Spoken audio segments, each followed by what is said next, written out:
Protesters locked themselves into the two libraries last night and say they'll stay put until the council abandons its plan to close them. Who is it? We want to come in to borrow books. Oh, right, okay. Only people returning or borrowing books are being allowed in. The Kensal Rise Library was opened back in 1900 by the American author Mark Twain. It was a gift from All Souls College, Oxford, who laid down in a covenant that it should remain as a public library.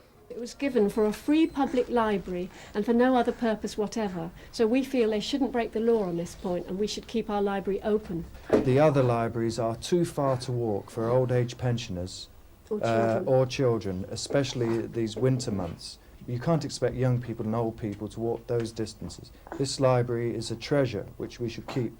It's a jewel in the crown, if you like. Brent Council say they're closing this and another library at Cricklewood to save money. They regret the closures, but say that with a new library opening at Willesden and more mobile libraries, the borough will still be left with a reasonable service. Last night, Brent had to find further savings of £4.5 million on top of the £17 million they've already cut from services across the board. The latest savings are coming from the sale of buildings and land already affected by the cuts. But tonight, a leading member of the Labour group said they'd now turned the corner. I feel now that all the cuts are over, that we're in a stable position for next year.